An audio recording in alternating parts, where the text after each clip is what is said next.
Eu sou a doutora Ana Paula Pierro, eu sou dermatologista aqui da Beneficência Portuguesa. A nossa palestra de hoje vai ser sobre cuidados com a pele, prevenção e proteção dos cânceres de pele.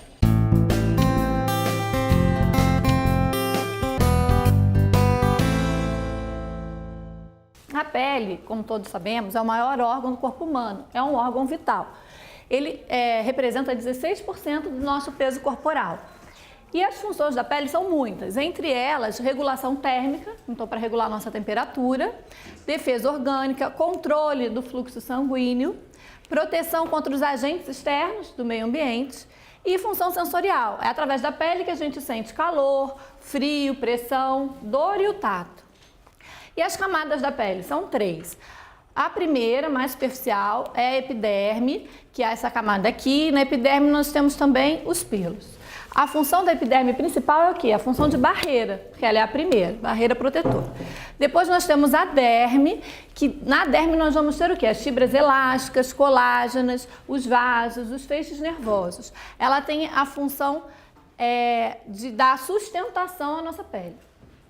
A terceira camada é a hipoderme, que é a camada de gordura. E qual é a principal função dela? É manter a nossa temperatura e acúmulo de energia. Mesmo com toda essa proteção que a pele tem, ela é permeável. Então, quando a gente passa remédios na pele, cremes e tudo mais, gel, vão ser absorvidos pela pele. E a gente precisa ter muito cuidado com o que a gente passa. Falar, é só um creminho, eu vou passar? Não pode. Tem que ver se é adequado para o nosso tipo de pele, se é adequado para aquela patologia. E principalmente o quê? A pele das crianças e dos idosos, que são peles mais finas, são peles com menos proteção e que absorvem mais essas substâncias. Na pele nós temos o quê? A melanina, que é o pigmento que confere a cor da nossa pele. Então, por exemplo, pessoas brancas, pardas, negras, o que vai diferenciar a cor da pele? É a quantidade do pigmento melanina. A melanina ela é produzida o quê? Pelos melanócitos. Então, os melanócitos são iguais em todo mundo. Pessoa de pele branca, parda, negra, é a mesma quantidade. O que vai diferenciar é a quantidade e o tipo desse pigmento. E o pigmento melanina que vai conferir também a proteção contra os raios do sol. Quando a gente vai para o sol, o que acontece? A gente fica bronzeada, fica queimada porque está produzindo muito a melanina. Uma coisa muito importante na nossa pele é a hidratação. A hidratação é importante para todo o nosso organismo e para a pele também. Então, o ideal é bebermos pelo menos 2 litros de água por dia. No verão, então, mais. Temos que estar sempre bebendo água. Mas não é só a ingesta de água que vai interferir no ressecamento da nossa pele. Existem outros fatores, como vento, sol, poeira, calor, o ar muito seco. Então, nessa época do verão, a gente normalmente fica com a pele mais seca. No inverno também, então nos extremos de temperatura. E o banho? O que a gente precisa saber do banho para não ressecar muito a pele? Um banho não pode ter muito sabão, o banho tem que ser mais para frio, então no verão ok, né? No inverno todo mundo quer tomar aquele banho pelando, não pode, resseca a pele. E usar hidratantes adequados para o nosso tipo de pele. Sobre os cânceres de pele, é o câncer de maior incidência no Brasil, é muito comum o câncer de pele, né? Então, se a gente faz uma exposição solar de forma inadequada, vai trazer muitos malefícios para a nossa pele, como envelhecimento. A gente pode ver esses exemplos aqui, essa foto era um caminhoneiro, então ele dirigia e você vê que desse lado que ele pegava sol da janela, envelheceu muito mais do que esse lado, que era, digamos assim, fotoprotegido. Mesmo ele não usando protetor, não batia tanto sol. Então, o sol envelhece muito a pele. Essa senhora aqui, então, ó, eu acho que ela acorda e dorme na praia. Olha a pele dela aqui. Horrível, né? Não dá. Então, e além desses prejuízos que são estéticos, que é o envelhecimento da pele, ele traz o quê? O sol pode fazer o quê? O câncer de pele, que é a coisa mais importante que a gente tem que prevenir. Temos que ter um cuidado muito especial com as crianças. Por quê? Os estudos já mostraram que existem chances de desenvolver o câncer se a gente passa protetor solar, educa as crianças desde pequeno, vai diminuir em 85% a chance de desenvolver um câncer na vida adulta. Por quê? Porque o sol tem um efeito cumulativo na pele. E 75% da nossa exposição, da exposição solar acumulada, acontece antes dos 20 anos. Porque é quando a gente vai na praia, quando a gente está de férias, quando a gente tem mais tempo, quando a gente é jovem. Depois a gente não se expõe tanto ao sol, a gente está trabalhando, a gente já sabe, a gente se protege. Os 3 principais tipos de câncer de pele: o basocelular, o espinocelular e o melanoma. Vamos falar um pouquinho de cada um. O basocelular é o tipo mais frequente. Ele representa 70% dos cânceres de pele. Acontece normalmente após os 40 anos, mas pessoas mais jovens também podem ter esse tipo de câncer de pele. Aliás, hoje em dia tem aumentado muito o número de pessoas jovens com basocelular e outros tipos de cânceres de pele. É mais comum em indivíduos de pele clara, né, porque eles têm menos melanina, então protege menos. Está relacionado diretamente com a exposição solar cumulativa, essa exposição de muitos anos, pegar muito sol.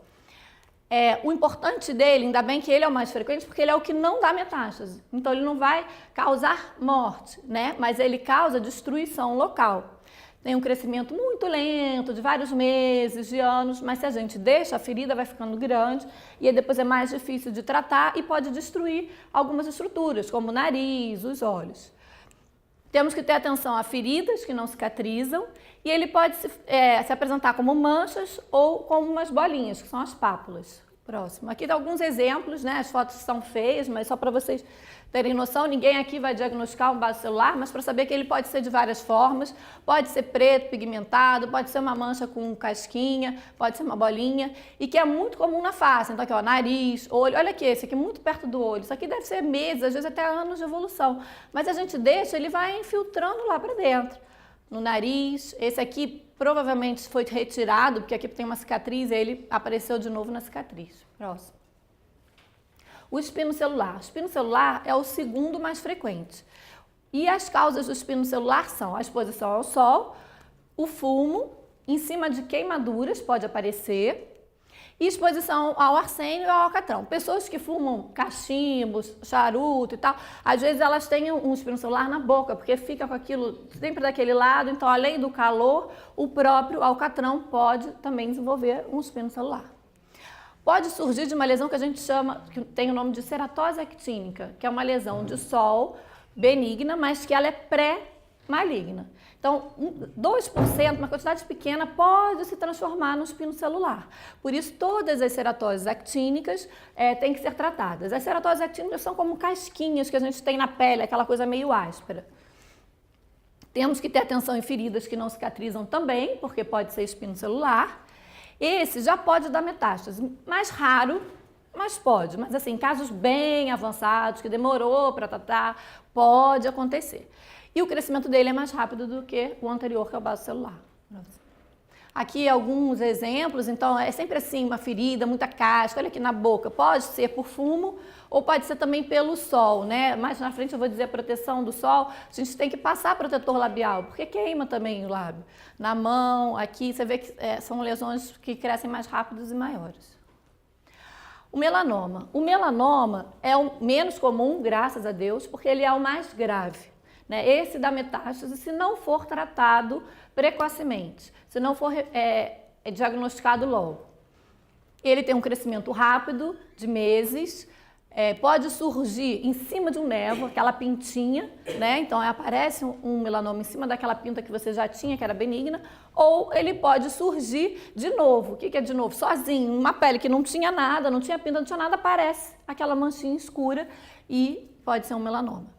Ele está relacionado, diferente do basocelular, à exposição solar aguda, aquela queimadura de descascar. Então, o descascar é a pior coisa que tem. É melhor a pessoa ficar bronzeada e pegando o sol aos pouquinhos, todo dia, do que ela nunca pegou sol, como aquelas pessoas, aqueles turistas que vêm para o Brasil, você vê aquilo tudo vermelho, pimentão, descascando. Aquilo é o pior que tem, porque é uma exposição para o melanoma. É uma exposição aguda que vai fazer o quê? Vai destruir as células da pele, o melanócito, como são poucos, e a célula de proteção não vai morrer, mas ele vai sofrer uma mutação e aí pode dar o melanoma.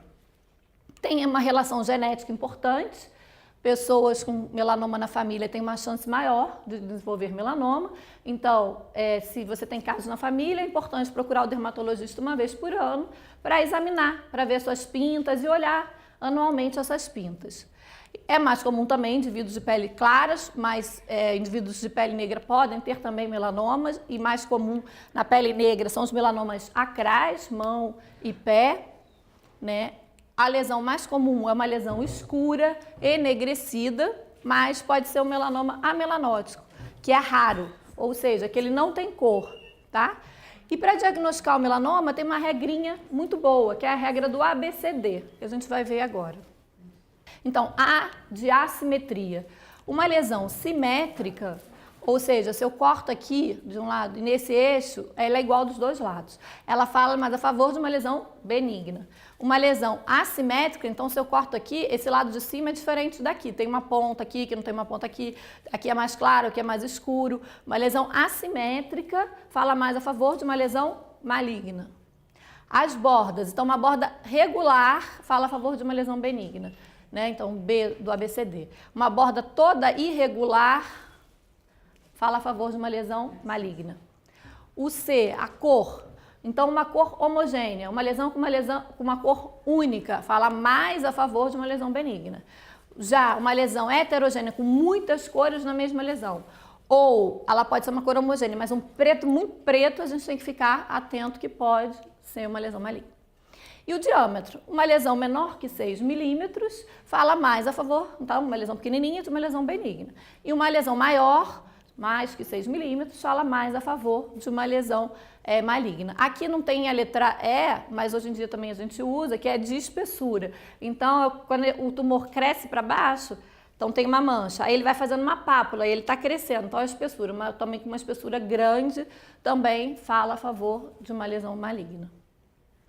Aqui são alguns exemplos de melanoma, então um nódulo bem escuro, já querendo ulcerar com casquinha, aqui uma mancha escura. Aqui a gente vê uma mancha com uma pápula, né, uma bolinha, então ele tem um crescimento, aqui esse negócio da espessura, ele tem um crescimento para baixo também. Aqui também no rosto, aqui na unha, o melanoma pode ter na unha, né, na unha, indivíduos morenos de pele negra, é racial ter, às vezes, uma coloração aqui, mas normalmente é marrom e não tem alteração na pele, só na unha. Né? Claro, ninguém vai diagnosticar o melanoma, mas apareceu uma lesão diferente assim na unha, o dermatologista vai examinar. E aqui é um exemplo do amelanótico. Então, não tem cor, a pessoa vai falar, não é melanoma, não é preto, mas pode ser. Então, o mais importante também, toda lesão que a gente tira da nossa pele tem que ser mandada para examinar como patológico. Por quê? Vai achar, só um machucadinho, bati, joga fora, não analisa a pele, mais para frente, se isso fosse um melanoma, aí a pessoa já aparece com uma metástase. Próximo. Em relação à prevenção, né, que é o mais importante, porque aquilo ali, estou falando só para vocês conhecerem um pouquinho, mas ninguém vai diagnosticar. Como é que a gente vai fazer para prevenir esses cânceres de pele? Uma das coisas muito importante é o uso do protetor solar. Como que nós temos que aplicar esse protetor solar? Uma aplicação de 30 minutos antes de ir ao sol. O ideal é se vestir em casa, sem roupa, para poder passar no corpo inteiro. Não esquecendo orelhas, é muito comum. Mulher acaba, né, tendo cabelo, ou quem tem cabelo curtinho, e os homens queima a orelha, descasca, e tem muitos cânceres que são na orelha. Passar no dorso do pé. É muito comum, você vai lá, passei protetor, estou toda ótima. Na hora que veste sapato, está ardendo meu pé. Esqueceu de passar o protetor na planta do pé, no dorso do pé, tem que passar. Na boca, como eu falei, né, antes, então os protetores labiais. É importante reaplicar o protetor. Então, a cada 2 horas a gente reaplica. Sempre que cai na água, tem que reaplicar. Ah, mas eu passei o protetor, era 10 horas. Agora eu caí na água às 10h30, não passou 2 horas, eu não vou reaplicar? Vai reaplicar. Porque não existe protetor à prova d'água, resistente à água, por mais que esteja escrito no rótulo. Quando cai na água, diminui a quantidade de protetor, perde a eficácia, tem que reaplicar. Da mesma forma, se suar muito, então tá lá fazendo atividade no sol, tá muito calor, tá jogando vôlei, frescobol, qualquer coisa, tem que reaplicar o protetor. O filtro solar, eles têm aquele FPS, né, que é o número dele, fator de proteção solar. Esse fator de proteção solar está relacionado à proteção aos raios ultravioleta B. Tem que ser no mínimo 15, então abaixo de 15, mesma coisa que nada, não use. O ideal é que use 15, 30, pode usar 50, 60, quanto maior o fator, melhor, vai conferir uma proteção melhor para a nossa pele. E hoje em dia a gente já sabe que não é só o FPS, então não é só a proteção contra os raios ultravioleta B, precisa ter proteção contra os raios ultravioleta A também, porque também são responsáveis pelo câncer de pele, e hoje em dia os protetores, a maioria já tem proteção ultravioleta A, e a gente tem que dar preferência a esses protetores. Tem que passar também nos dias nublados. É muito comum, não tá sol, não vou passar.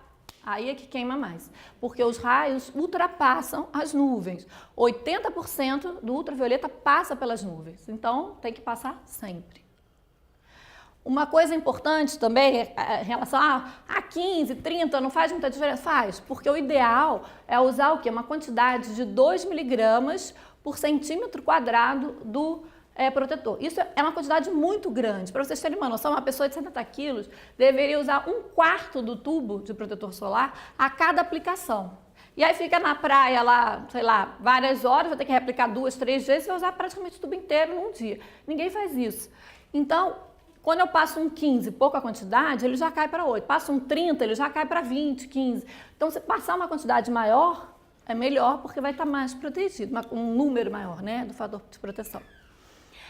Então, também só para a gente ter uma noção, porque isso aqui a gente não consegue ter uma noção, qual é a quantidade de protetor. Então, para passar no rosto, no pescoço, eu deveria usar uma quantidade de 1 colher de chá para o rosto e para o pescoço, é bastante. No tronco, 1 colher de sopa na parte da frente e uma na parte de trás. Nos braços, 1 colher de sopa para os braços e nas pernas também. Então, é uma quantidade muito grande, ninguém usa. Por isso, eu falo para vocês, não economizem no uso do protetor solar. É uma camada generosa, não é um pouquinho. Aqueles spray é horrível. Passa, não tem quase nada. Não protege. A proteção não é só do protetor solar. O protetor solar é super importante, mas existem outras coisas que nós temos que fazer também. Então, o uso de chapéus, principalmente de aba larga. Botar um chapéuzinho pequeno, uma viseirinha, ele só vai cobrir até aqui. Não está protegendo aqui, não está protegendo o pescoço. Claro, é melhor usar um boné do que não usar nada, óbvio. Uma pessoa que é careca, usar o boné está protegendo direto aqui de cima, não vai, o sol não vai queimar, né, o couro cabeludo. Mas se puder ser de aba larga, melhor. Óculos escuros, porque o olho também tem melanina. O olho também tem que ser protegido do sol. Uso de roupas, né, camisetas, shorts. E hoje em dia já existem as roupas com proteção ultravioleta. Procurar sempre ficar à sombra, principalmente nos horários mais fortes do sol, né, que é entre 10 e 3 da tarde. Procurar na barraca. Então, barraca de algodão de lona são excelentes porque elas absorvem 50% da radiação ultravioleta. Já as barracas de nylon são péssimas, elas deixam passar 95%. Então, você acha que você está protegido? Não está, né? Então, procurar barracas de algodão ou de lona. O que é a proteção ultravioleta das roupas, né? Que hoje em dia existem? A maioria é com esse número 50+, e isso significa o quê? Significa o quanto da radiação ultravioleta é absorvida por esse tecido da roupa, né? Então, num 50, apenas 1/50, que é bem pouquinho, da radiação atinge a superfície do tecido para passar através dele. Então, reduz essa radiação ultravioleta que vai chegar na nossa pele em 20 vezes, né? Significando que está absorvendo 98% dela. Nos tecidos normais, a cor é importante. Então, um tecido claro, branco, né, amarelo, rosinha clara, ele deixa passar um pouco mais a radiação ultravioleta. Os tecidos mais escuros, eles já protegem um pouco mais. Mas nas roupas que tem já o fator de proteção ultravioleta, é indiferente, porque ele tem já a proteção, como se tivesse o filtro na roupa. Elas são confeccionadas, que eles colocam dentro, é um protetor mesmo solar, só que não é o creme, né? Então é independente, como a gente vê aqui na foto. Essa menina está com uma camiseta branca, o pai branco, a mãe está com preto, mas eles estão protegidos iguais, porque é a roupa com proteção. Uma regra muito boa, que eu gosto bastante de ensinar, principalmente para as crianças, porque a criança não está lá brincando, correndo, ela não tem relógio, ela não sabe qual é a hora do dia, então falo para ela, que horas eu tenho que sair do sol? Quando a sombra está curta, eu não posso ficar brincando diretamente no sol, tem que procurar a sombra, porque está próximo do meio-dia. Então, o sol bate de cima, a sombra está menor do que o meu corpo, o sol é muito forte, está próximo do meio-dia, tem que sair do sol e me proteger mais. A sombra longa, maior do que o corpo, a sombra está maior do que o corpo da menina, aqui maior ainda, né? Você vê que já está de tarde, pode ficar no sol, claro, sempre passando protetor, se protegendo, mas já pode brincar mais fácil porque está fora do horário ruim do sol. E quais são os sinais de alerta que vocês precisam ter, mais ou menos, tem que conhecer, saber, para procurar o dermatologista? Então, você tem, de repente, na pele um crescimento, começa a crescer, aparecer, né, uma lesão elevada, muito brilhante, né, translúcida, vermelha, acastanhada, diferente, com muitas cores, uma coisa que você não tinha, procura o dermatologista. Uma pinta muito preta ou castanha, mas que muda de cor de repente, né, muda a textura, fica mais alta, fica irregular na borda, aquela regrinha do ABCD que eu falei, está crescendo, procura um dermatologista. Uma mancha ou ferida que não cicatriza, que está sempre crescendo, que coça, né, forma casquinhas, está sangrando, tem que procurar um dermatologista. É muito importante o autoexame da pele. Né? Nós mulheres já sabemos fazer o autoexame de mama, todo mundo faz, todo mundo já sabe disso. E de pele, poucas pessoas fazem. O que é isso? É você se olhar no espelho e saber as pintas que você tem no seu corpo. Olha de costas também, bota um espelho aqui, outro atrás, ou pede para o marido, para a esposa, para o filho, para alguém ajudar e saber que existe aquela lesão. E aí você olha, não é todo dia, mas olhar de, sei lá, 2 vezes, de 2 em 2 meses, 3 meses, olhar. Se aparecer uma nova, você vai saber. Ou se aquela que você tinha mudou, você também vai saber. E aí vai procurar um dermatologista. O ideal é 1 vez por ano ir no dermatologista, sempre um dermatologista associado à Sociedade Brasileira de Dermatologia, né? Ou a qualquer surgimento de lesão nova. A Sociedade de Dermatologia Brasileira de Dermatologia faz todo ano uma campanha nacional de prevenção do câncer de pele, ela é gratuita. Tem aqui o site da SBD, além de falar dos dias, das campanhas, não é só de câncer de pele, são outros tipos de campanha. É um site muito bom, é um site que tem várias informações para vocês, podem tirar dúvidas, então tá aqui o site. Próximo. Hoje em dia a gente já consegue medir o índice de radiação ultravioleta, pelo site da SBD vocês conseguem pegar, ou diretamente aqui nesse site. Existe até, eu não coloquei aqui, um aplicativo para iPhone hoje em dia também, que você pode ver o índice de radiação ultravioleta. Essa foto aqui, ó, eu peguei do dia 1º de fevereiro, quando eu preparei a aula. Então, para você ver o calor, o sol, o verão que tá. Olha aqui, São Paulo, 14. O máximo aqui que eles medem é 16. Aqui o Brasil inteiro, ó, 14, 13, tá vendo? Aqui já tá mais, aqui Chile, olha o Chile aqui com 16. Quer dizer, daqui a pouco não consegue nem medir, né? Vai ter que inventar um outro para 20 e tal. Essa aqui é mais antiga, só ia até 14. Então, realmente está muito forte. Acima aqui do 8, né? E a gente está, né? O Brasil praticamente o ano inteiro, claro que no inverno vai diminuir um pouco mais, dias mais, com mais nuvens vai diminuir um pouco mais.